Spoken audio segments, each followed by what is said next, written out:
Before we start, just a quick reminder. The views and content shared on this podcast are for entertainment purposes only and are not a substitute for professional advice.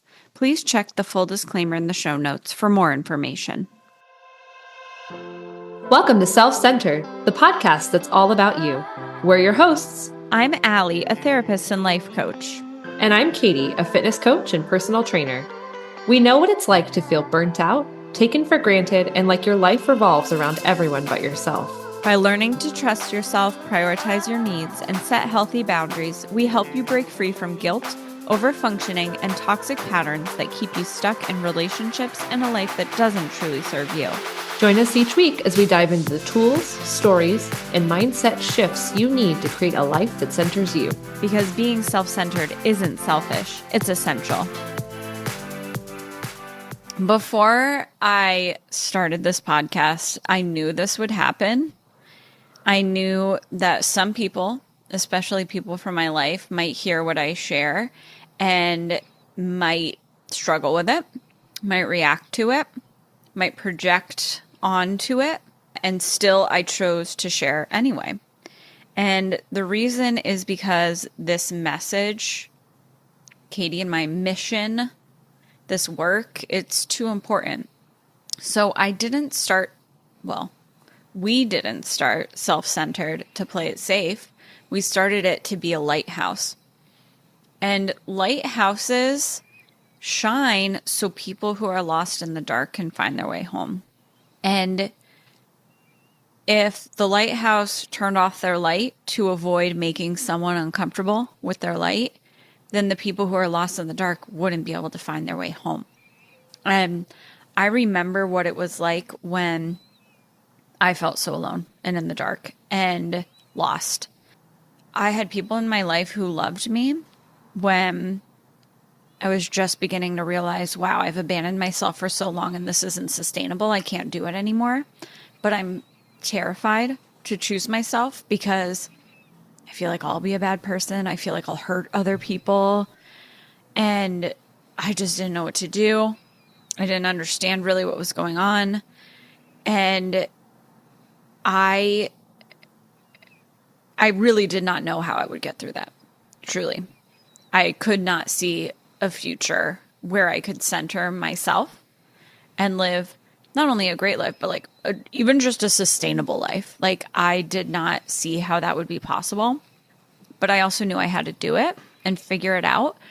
And we created Self-Centered so that you don't have to figure it out on your own. And we can be here with you, help you understand through our experiences and what we've learned from our experiences, what is going on for you, right? And so if I only shared my story privately, it might help, some of the people in my life. And I definitely think it has. I mean, definitely think I'm better at my job with helping clients. Friends have benefited. Katie and I, we connected on this stuff right away and she thought it was really helpful. And we decided that more people needed to hear this, right? Because this isn't being talked about publicly.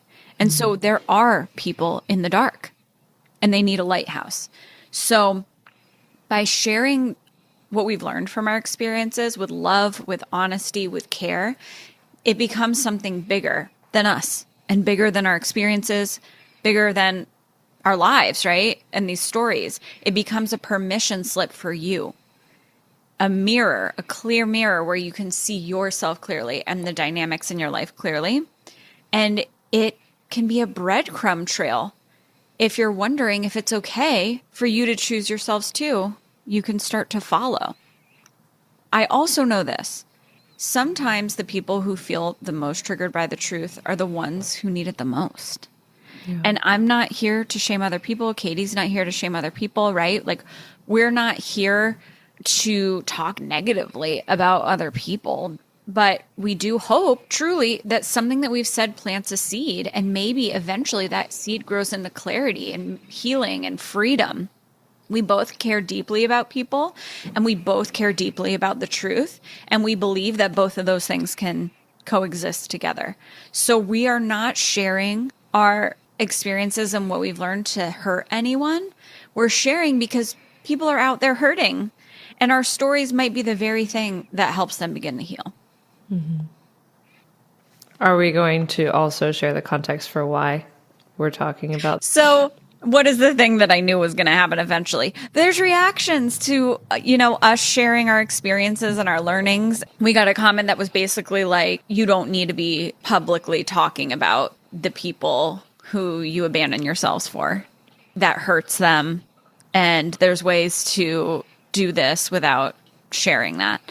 And I'll talk about my thoughts about that in a second. We also got a 1-star rating on the pod without any review. So without any context or anything like that. So I'm assuming that's probably like a reactive, we don't like what you're talking about kind of thing, not necessarily like constructive feedback. And then people in my life have gotten pretty upset because even though I didn't name them or identify them, they knew that I was talking about the learning that I had from experiences with them and how those experiences had impacted me. And that was really hard for them. And so this comment was really about you're shaming them. You don't need to shame your family, publicly shame them, And that comment struck a chord with me, not because this is the first time that someone's ever misunderstood me, or what I'm sharing, but because this is exactly the kind of message that so many selfies might receive when they start speaking honestly about their lived experiences as they're trying to break these dysfunctional, unhealthy, codependent, harmful cycles. And so today we are going to unpack the difference between truth-telling and shaming, why speaking your story out loud isn't a betrayal, how internalized narratives about loyalty and image keep people stuck, and what to do when other people interpret your healing as an attack. Great. I'm excited.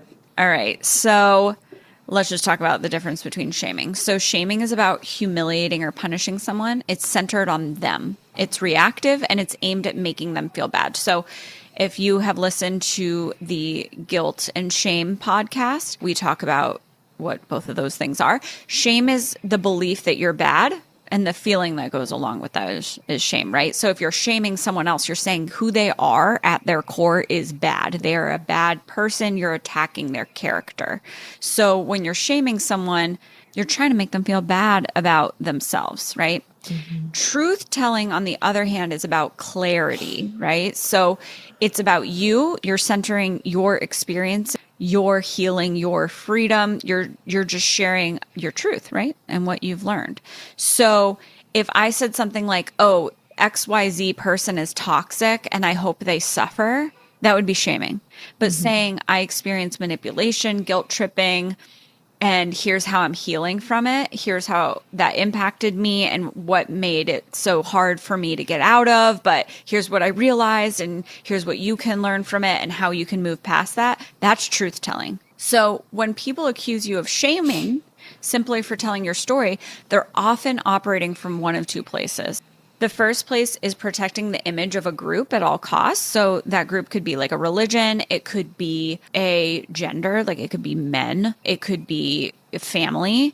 And so protecting the image of that. And there's this perception that by sharing an experience, like for example, if you share an experience of, oh, I had this experience with a man who really hurt me. Actually, I've had a lot of experiences with men who really hurt me.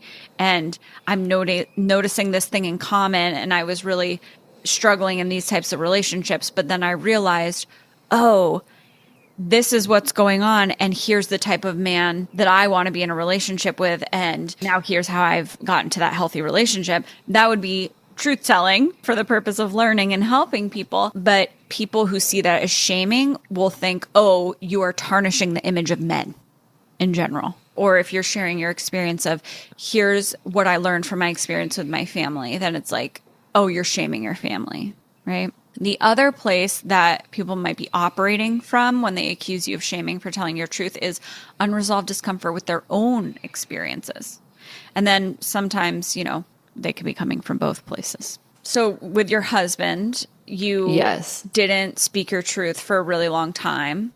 And So when I was going through my personal healing after my divorce, my relationship ended for many reasons, one being that it was abusive. And it took me a long time to come to terms with one of the abuses, and just blatantly, like, that he tried to rape me, which was hard, obviously. And I remember for so long, like it was probably almost 2 years, I kept that information super close to me. I didn't talk about it. It took me a long time to even realize like exactly what had happened and like what I experienced. And then to be able to talk about it I felt like I couldn't.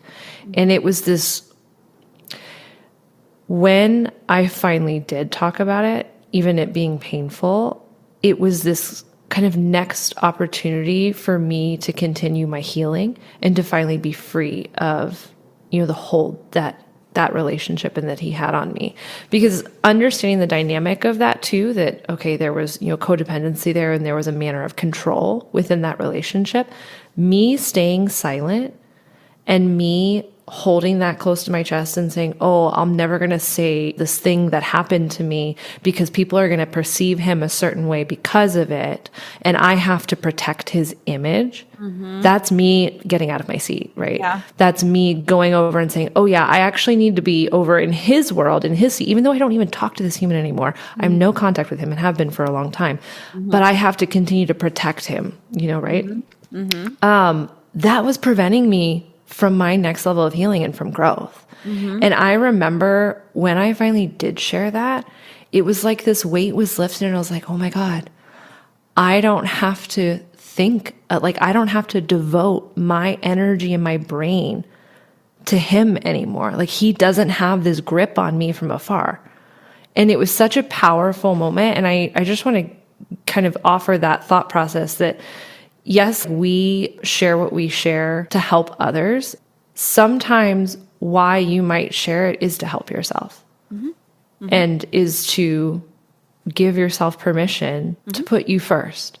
Yeah. And it has nothing to do with, and we've seen it both in how we speak about it and our experiences, but like it has nothing to do with the character of the person. It has to do with what we went through, what we grew into, how we learned from it, and how we're going to continue life moving forward. It's an us conversation, not a them conversation. Right. Yeah. Truth telling can get misinterpreted as harm, but that implies that it's betrayal for you to heal in that way. When it being public doesn't mean that it's betrayal. It means that that's your process. And you're right. You're not responsible for protecting them. And you want what's best for them too. I mean, I do think by telling the truth teller is more likely to be able to get out of that dynamic and really recognize that dynamic for what it is. And then that person who created that dynamic or was contributing to that and is now avoiding the truth and maybe reacting to you telling the truth, by you saying, oh, I'll keep not sharing anything, that enables them to hide from it, which is probably not good for them either. I mean, it is true that hurt people, right? But it's also true that hurt people can learn from it and become self-centered and stop hurting other people, right? And so I want for people to be able to sit with the truth of, here are the things that happened and the dynamics that happened, and I don't need to blame myself for what I did when I was less aware, when I didn't know as well. But if this is bringing something up in me, it might be because it's not aligned with my values. And so instead of me avoiding that, because then that makes me feel shame and like I'm a bad person, let me actually move into guilt, which is the feeling associated with I did something that isn't aligned with my values, and that can be super healthy, and let myself then repair that harm done and work on myself and learn, right? So like a lot of good can come out of this for more than just the people who are getting out of these dynamics, but also the people who really contributed to keeping them going. Something that came up for me when you were talking about that, isn't it kind of representative of the drama triangle as well? I mean, in our experiences where, okay, there was very clear experiences of abuse, to continue to be silent continues to put you in the victim, and to speak out Yes. about your experience then makes you the perpetrator, which is what gets you out of the drama triangle, right? Yeah. No, totally. Yeah. By speaking up, you're saying I'm not a victim, which is probably that weight that was lifted off your shoulders, right? You're saying Yes. I'm empowered and I'm making my own choices and I'm taking my life back, right? Yeah. And I'm living for me and I'm doing what I need to do for me. And I wish the best for them and I hope they get help, but like my life is mine. Yeah. I can't live according to how they're going to feel or react, right? And like their work is their work. So yeah, and then yes, you're seen as the perpetrator or persecutor, whatever you want to call it, because being assertive is seen as being aggressive. Yeah. Right. And so speaking the truth would be assertive, and then aggressive communication would be like shaming. Yeah. So it's really misperceived. Yeah.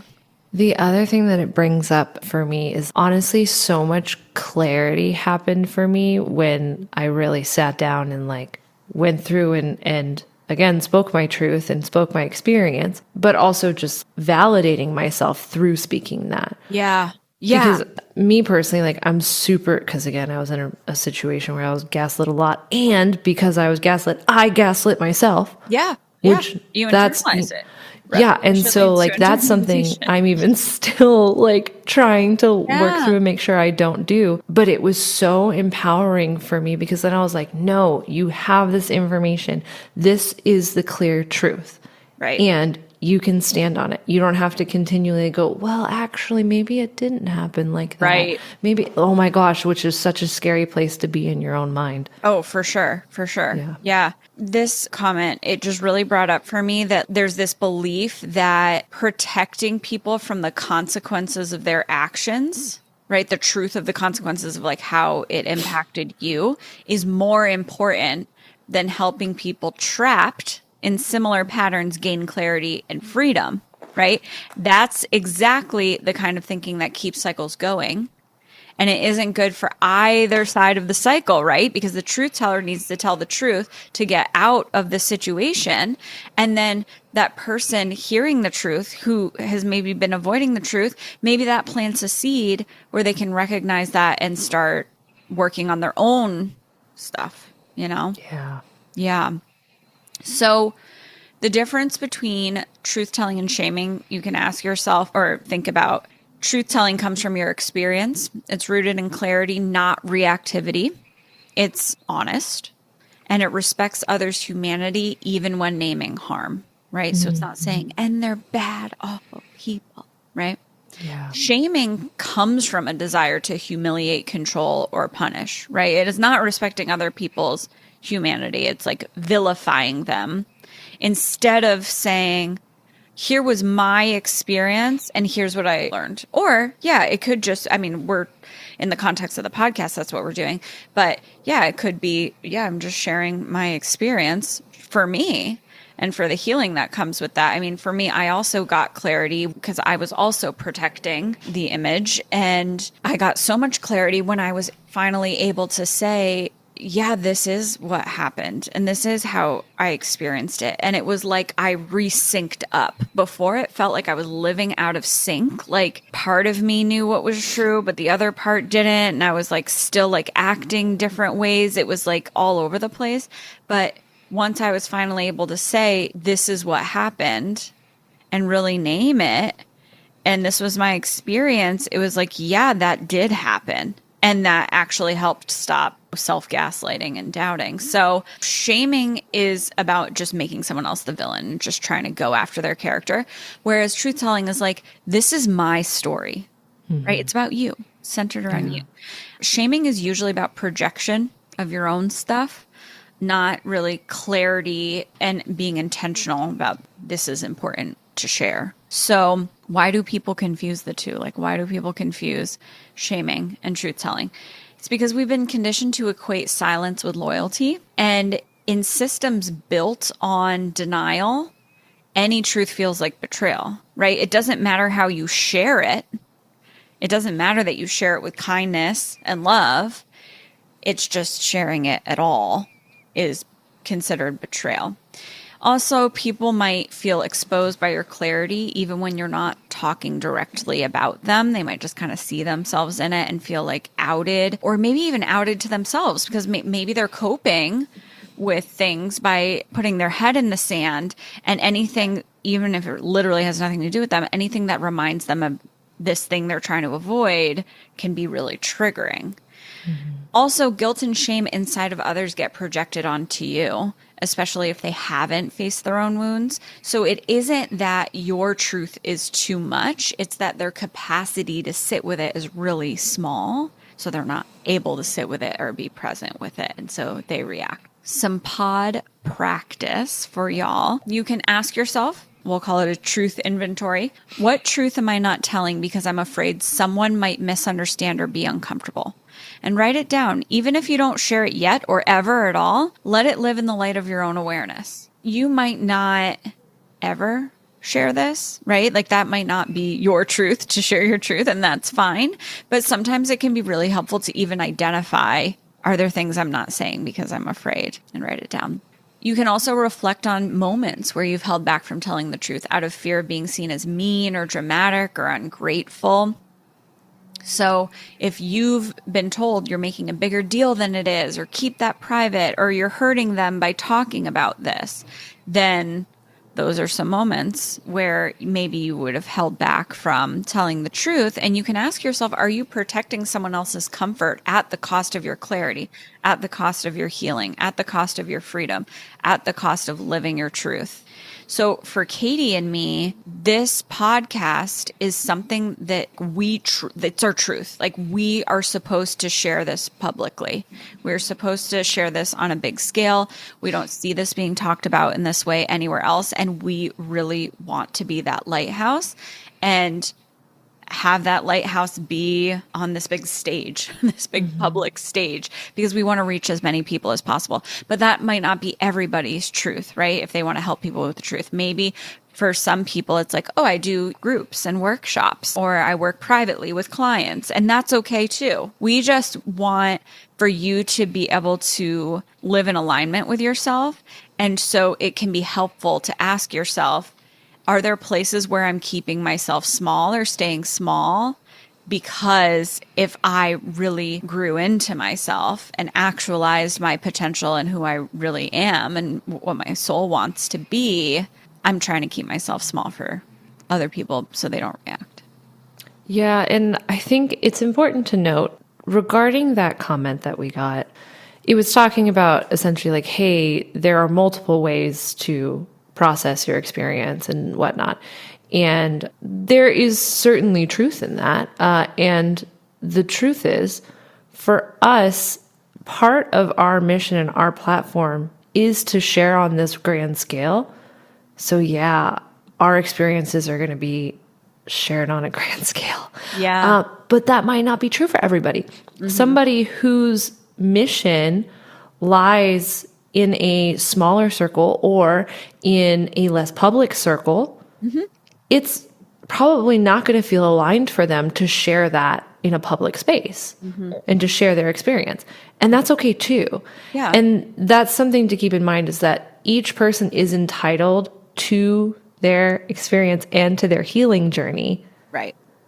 And that's going to be so dependent on the individual and what their mission is. It's going to be what's aligned for you is going to be different for you than someone else. And also, I'll also share, we don't just share willy-nilly. Like, we're very intentional and thoughtful about what we share, how much we share, if it's necessary to share, because really it's just like, we need to give context for, I learned from XYZ. So here's the learning. One of the things you can remind yourself of is you can speak with love and still cause discomfort, but that doesn't make you wrong. Yeah. Nor does it make you bad. Yeah, or bad. No shame in you either. Also, use the phrase, this is my experience, right? Ground your truth in your experience. It's subjective. It's not objective, right?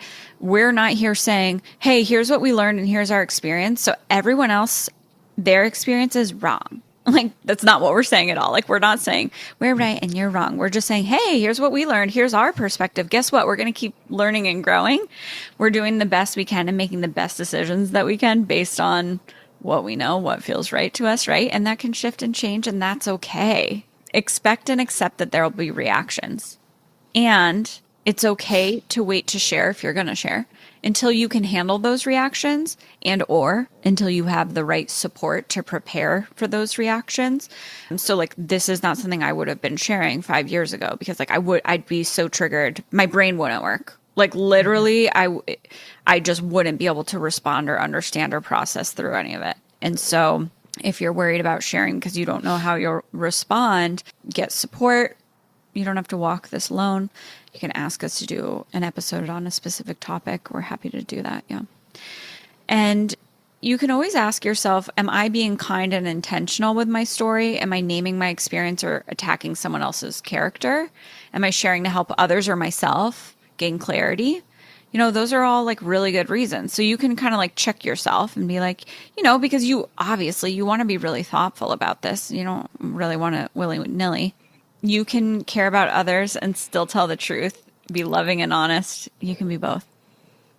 The thing that reminds me of, and I think if you've been in the personal growth world for any amount of time or like relationship advice world, you've heard about like I versus you statements. And I think that's a pretty clear piece that if you were to write out your story and you're just saying you, them, you're probably still from a place of trying to heal through it. And it's very much about maybe creating shame. And that would be the time that, hey, maybe this isn't the reason or the time for you to share it. But if you're coming from a place, and I think if you listen to a lot of the experiences that we share, it's about us, our perspective and our experience and our observations and how we interacted with that moment and things that happened to us. That is true. But it's not us trying to put ourselves in what we thought that person was thinking from a really negative or like hateful. Hateful and aggressor perspective. We're not saying like,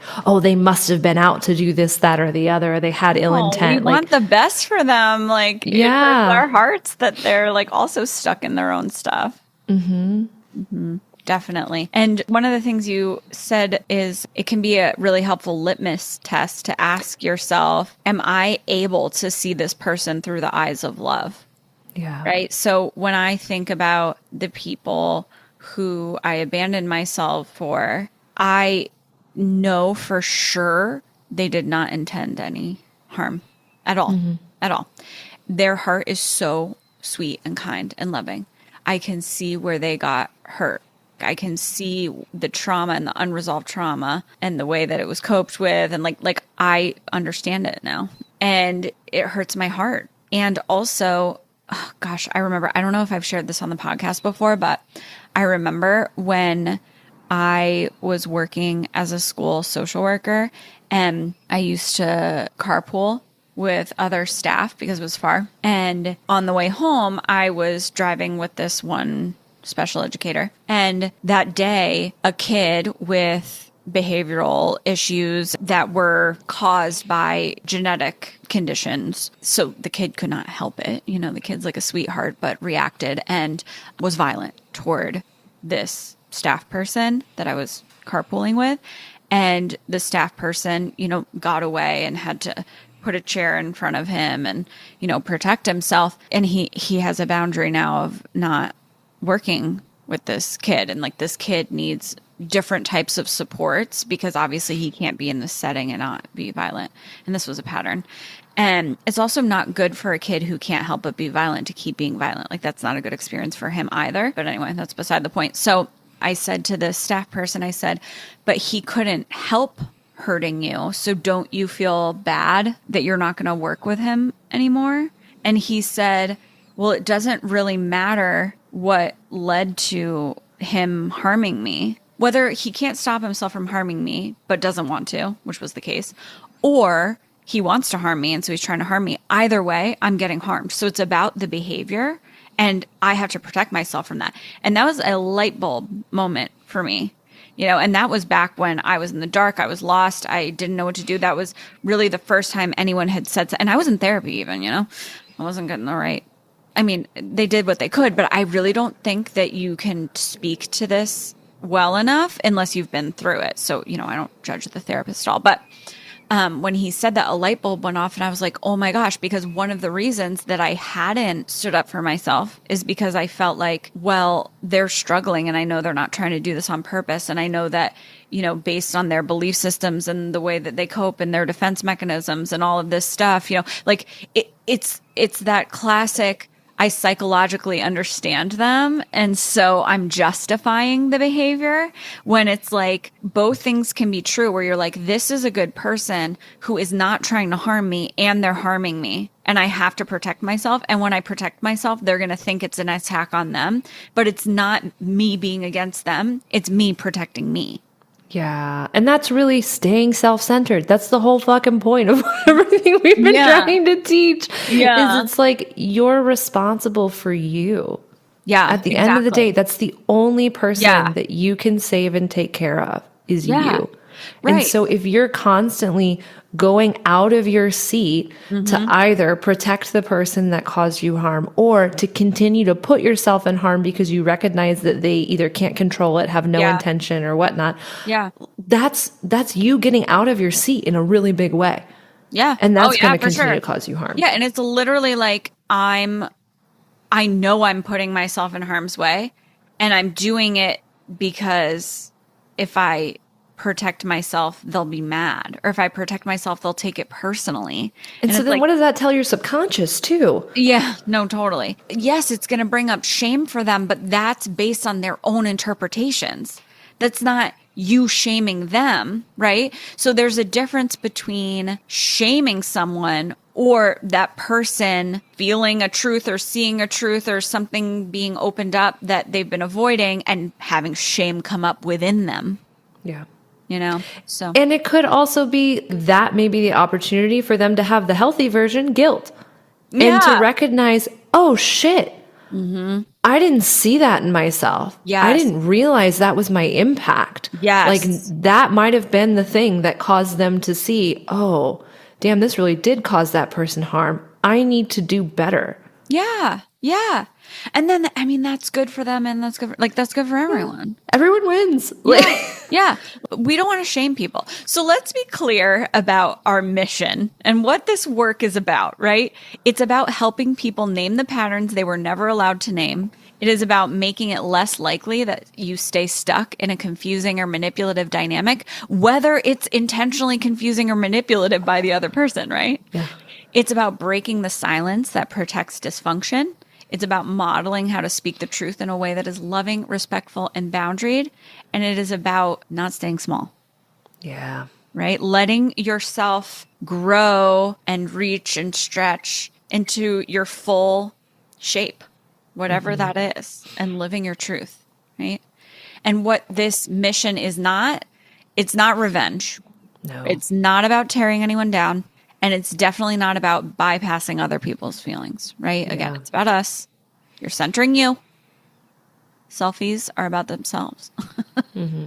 And you know what? Being self-centered, it doesn't make it, it's like the opposite of being selfish, in my opinion, because if you don't center yourself, then you are just keep abandoning yourself. And then that leads to weird reactions where you do accidentally hurt other people in a way that's not helpful for anyone, right? Yeah. So we can still love people, name the ways that they hurt us, tell the truth, and still wish them healing. You are allowed to tell your story. You're allowed to speak honestly about what shaped you. You're allowed to grieve out loud, process out loud, grow out loud, even if it makes other people uncomfortable. Truth telling is not shaming. It's a necessary part of healing. And when done with love, it becomes a lighthouse for other people.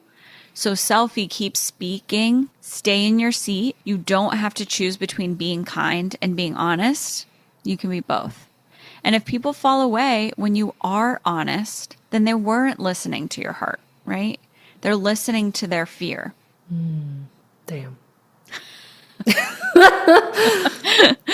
Insert mic drop emoji. Oh my gosh, I love you. So if this episode resonated with you, share it with someone who's been afraid to speak up. Someone who needs to hear that it's okay to tell the truth and to not feel like the villain, right? You can be a good person and tell the truth. And if you haven't yet, leave a review. It helps people find the space. It reminds me and Katie that this work is reaching the hearts that need it most. And even if your review is not 100% positive, can you leave us some feedback so we know how to improve? That'd be great. We're open to all forms of feedback and all reviews. We're not here perfect, but we don't know unless you tell us. Yeah, exactly. All right. See y'all. Just kidding. This is Allie. I am recording this a couple days after Katie and I just recorded that episode. And I wanted to add this piece because I've done some reflection, and you might notice that I'm speaking more generally about my family now, and that's intentional. So after reflecting, I decided to anonymize those parts to stay aligned with what feels true and respectful to me, while still sharing the lessons I've learned from those experiences. This is an example of being self-centered, listening to your intuition, allowing yourself to change your mind according to your intuition, and setting new boundaries for your own behavior that feel right.